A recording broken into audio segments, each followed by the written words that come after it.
Last lecture में આપણે વિદ્યુત ક્ષેત્ર નામની એક સદિશ ભૌતિક રાશિનો અભ્યાસ કર્યો। આપણે વિદ્યુત ક્ષેત્રને જોઈ શકતા નથી એટલે એને તાદૃશ્ય કરવા ચિત્રાત્મક સ્વરૂપે રજૂ કરવાનો વિચાર દાખલ કરાયો અને આમ વિદ્યુત ભારથી ઉદ્ભવતા વિદ્યુત ક્ષેત્રનું ચિત્રાત્મક સ્વરૂપ એટલે વિદ્યુત ક્ષેત્ર રેખાઓ વિદ્યુત ભારોના તંત્રની आसपास विद्युत क्षेत्र ने दृश्यमान करवा माइकल फेरेडे नामना वैज्ञानिके विद्युत क्षेत्र रेखाओनी कल्पना करी अने तेने चित्रात्मक रजूआत अंतस्फूर्णाथी अगाणितिक रीते करी विद्युत ने लगता अगत्यना परिणामों मेळव्या हता। फेरेडेए प्रथम बळ रेखाओ शब्दनो उपयोग कर्यो हतो, परंतु आ शब्दने लीधे केटलीक गैरसमजोने अवकाश हतो एटले वधु योग्य शब्द क्षेत्र रेखाओ वपरायो। कोई एक बिंदुवत विद्युत भारथी उद्भवता विद्युत क्षेत्रनी चित्रात्मक रजूआत केवी रीते करवामां आवे छे ते जोईए। आपणे प्रणालीगत रीते धन विद्युत भारनुं क्षेत्र त्रिज्यावर्ती दिशामां बारनी तरफ दर्शावीशुं। विद्युत क्षेत्रने दर्शाववा क्षेत्रनी दिशामां ज होय तेवा सदिशो दोरो कि जेमना मान दरेक बिंदुए क्षेत्रनी तीव्रताने सप्रमाणमां होय छे। हवे आपणे जोई गया कि दरेक बिंदुए विद्युत क्षेत्रनुं मान ए विद्युत भारथी अंतरना वर्गना व्यस्त प्रमाणमां होय छे, एटले जेम उद्गमथी दूर जईए तेम घटे छे। आथी आकृतिमां दर्शाव्या प्रमाणे जेम विद्युत भारनुं उद्गम અહીં આપેલું છે, આપણે જેમ એનાથી દૂર જઈએ એમ ક્ષેત્રને દર્શાવતા સદિશો નાના થતા જાય છે। એનો અર્થ કે જેમ વિદ્યુત ભારથી આપણે દૂર જઈએ એમ ક્ષેત્ર ઘટે છે।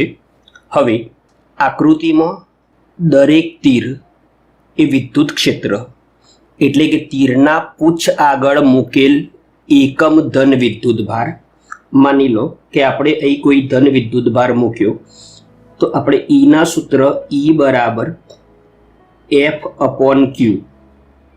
હવે અહીં આગળ Q बराबर जो एक एकम होय तो અહીં आ विद्युत भार पर लागतुं बळ ए जे ते बिंदु पासे विद्युत क्षेत्रनुं मूल्य दर्शावे छे। जो આપણે विद्युत क्षेत्र અહીં શોધવું હોય તો એ બિંદુ પાસે एकम विद्युत भार पर जे बळ लागे ए ते बिंदु पासेनु विद्युत क्षेत्र थशे। हवे अहीं दर्शावेल जे तीर छे त्रिज्यावर्ती दिशामां बारनी तरफ आमने जो आपणे जोड़ी दईए तो एमने जोड़वाथी आपणने परिणाम स्वरूप जे आकृति मळे छे ए क्षेत्र रेखा दर्शावे छे।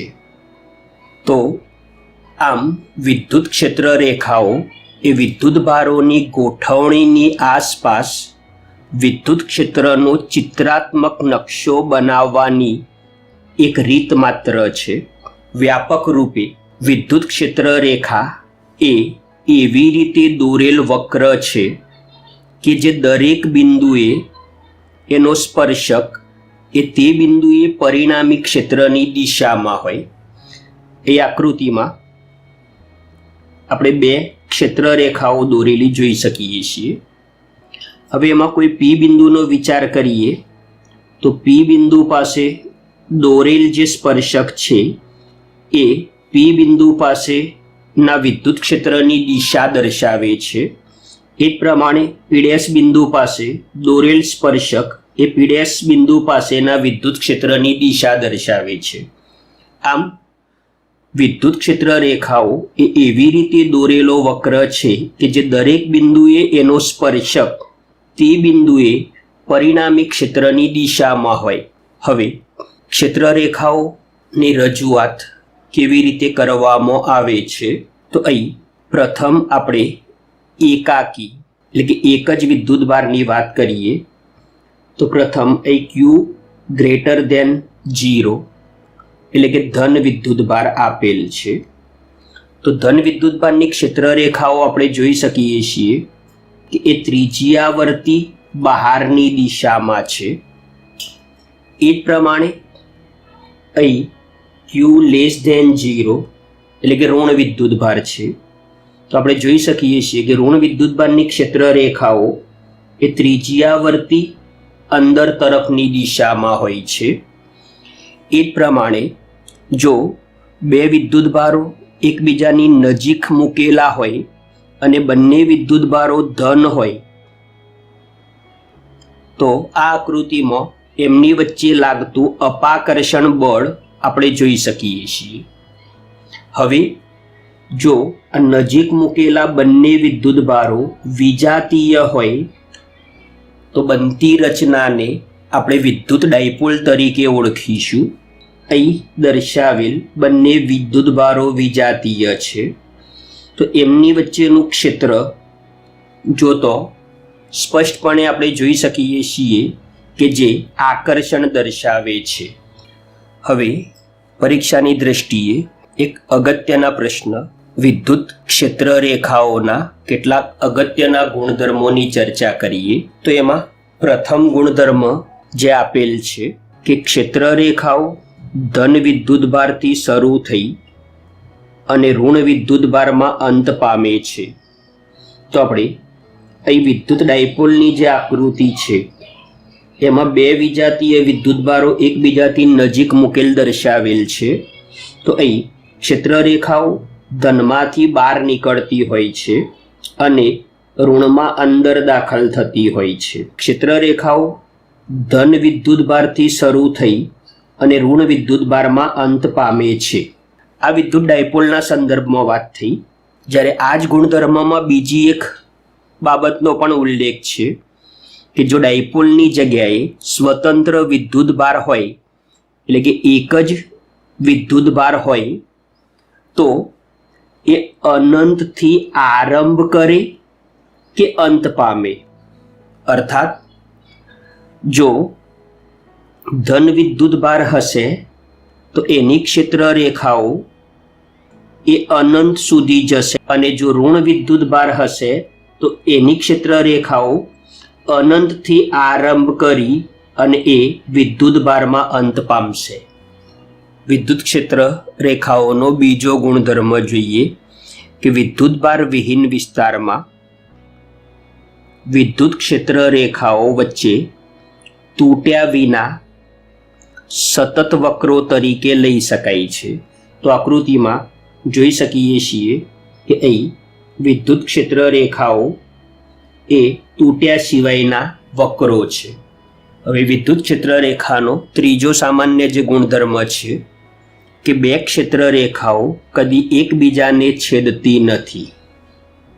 ધારી લો કે અહીં બે ક્ષેત્ર રેખાઓ આપણે દોરી છે અને બંને ક્ષેત્ર રેખાઓ એકબીજાને પી બિંદુ પાસે છેદે છે. જો ક્ષેત્ર રેખાઓ પી બિંદુ પાસે છેદતી હોય તો પી બિંદુ પાસે આપણે બે સ્પર્શક વિચારી શકીએ. તો હવે એનો અર્થ એ થશે કે પી બિંદુ પાસે કોઈ એક જ ક્ષણે વિદ્યુત ક્ષેત્રની બે દિશાઓ છે જે શક્ય નથી.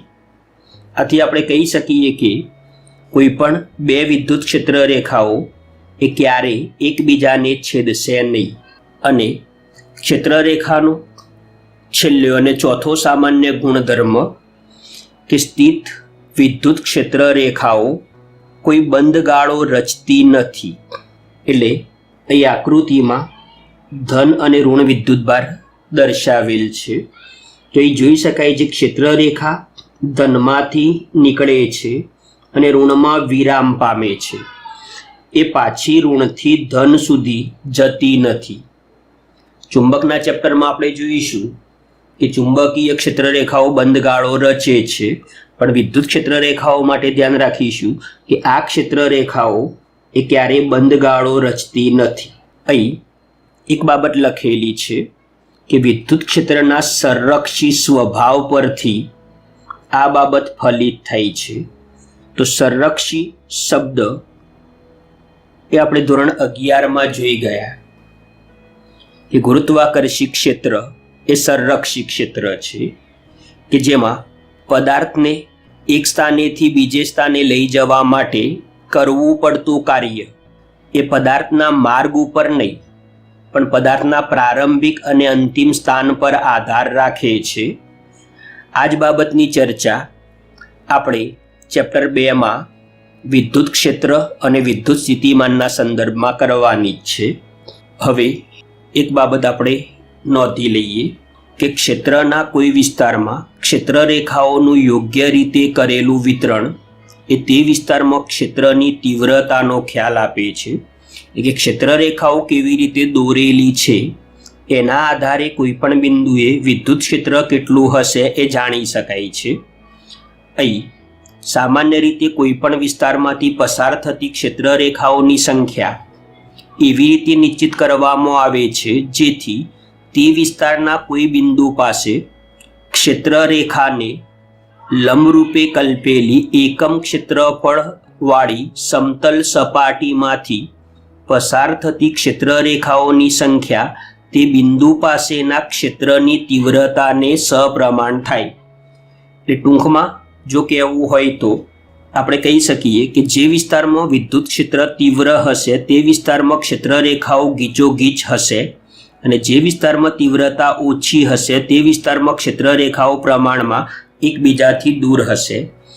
હવે અહીં આપેલી આકૃતિમાં ક્ષેત્રમાં બે બિંદુઓ P1 અને P2 વિચારીએ અને ક્ષેત્રમાં ક્ષેત્રને લંબરૂપે બે સરખા આડછેદ આપણે વિચારીએ તો P1 બિંદુ પાસે આપણે જોઈ શકીએ છીએ કે જે આડછેદ વિચાર્યો એમાંથી પસાર થતી ક્ષેત્ર રેખાઓની ગીચતા વધારે છે, જ્યારે P2 બિંદુ પાસે આપણે જે આડછેદ દોર્યો એમાંથી પસાર થતી ક્ષેત્ર રેખાઓની સંખ્યા એટલે કે ગીચતા ઓછી છે. તો અહીં સ્પષ્ટપણે આપણે કહી શકીએ કે P1 બિંદુ પાસે જો વિદ્યુત ક્ષેત્ર E1 અને P2 બિંદુ પાસે જો વિદ્યુત ક્ષેત્ર E2 હોય તો E1નું મૂલ્ય એ E2 કરતાં વધારે હશે. હવે વિદ્યુત ક્ષેત્રની રજૂઆત તો ધારી લઈએ કે વિદ્યુત ક્ષેત્રનું મૂલ્ય અસમાન છે પરંતુ દિશા સમાન છે. તો આપણને ક્ષેત્ર રેખાઓ આપેલી હોય અને દરેક ક્ષેત્ર રેખાઓ એક જ દિશામાં હોય પણ એ ક્ષેત્ર રેખાઓ વચ્ચેના અંતરો જો જુદા જુદા હોય તો એનો અર્થ કે અહીં જુદા જુદા બિંદુઓ પાસે ક્ષેત્રનું મૂલ્ય જુદું જુદું હશે. એટલે કે મૂલ્ય અસમાન હોય અને દિશા સમાન હોય તો ક્ષેત્ર રેખાઓ આ રીતે દોરવામાં આવે છે. હવે અહીં આ આકૃતિમાં આપણે જોઈ શકીએ છીએ કે દરેક ક્ષેત્ર રેખાઓ જે છે એમની દિશા અસમાન છે પણ એ દરેક ક્ષેત્ર રેખાઓ વચ્ચેનું અંતર એ સમાન આપેલું છે જે દર્શાવે છે કે દિશા અસમાન છે જ્યારે મૂલ્ય સમાન છે. હવે ત્રીજી આકૃતિમાં તો ક્ષેત્રની દિશાઓ દરેકની જુદી જુદી છે અને એમની વચ્ચેના અંતરો પણ જુદા જુદા છે. એટલે કે આ કિસ્સામાં મૂલ્ય અને દિશા બંને અસમાન છે. હવે છેલ્લી આકૃતિમાં આપણે જોઈ શકીએ છીએ કે બધી ક્ષેત્ર રેખાઓ એક જ દિશામાં છે અને એમની વચ્ચેના અંતરો પણ સમાન છે. આનો અર્થ મૂલ્ય અને દિશા સમાન છે. તો મૂલ્ય અને દિશા સમાન હોય ત્યારે ક્ષેત્ર રેખાઓ એ એકબીજાને સમાંતર અને સમાન અંતરે દોરેલી હશે. હવે આપણે કોઈ બિંદુવત વિદ્યુતભાર દાખલા તરીકે ધન કે ઋણની વાત કરીએ તો એની ક્ષેત્ર રેખાઓ આપણે ત્રિજ્યાવર્તી દિશામાં બહાર જતી આ રીતે અથવા તો ઋણ વિદ્યુતભાર હોય તો ત્રિજ્યાવર્તી દિશામાં અંદર તરફ આવતી આપણે દોરીએ છીએ. ક્ષેત્રની જે દિશાઓ છે એ એક જ દિશામાં નથી. એટલે બિંદુવત વિદ્યુતભારનું ક્ષેત્ર અસમાન ક્ષેત્ર છે. વિદ્યાર્થી મિત્રો, MCQની પ્રેક્ટિસ કરી શકાય તે માટે વિડીયોના ડિસ્ક્રિપ્શનમાં અથવા ફેસબુક પેજ એન્જોય ફિઝિક્સ પર આપેલ લિંક પરથી પ્રશ્નપત્ર ડાઉનલોડ કરી તેની પ્રેક્ટિસ કરી લેશો.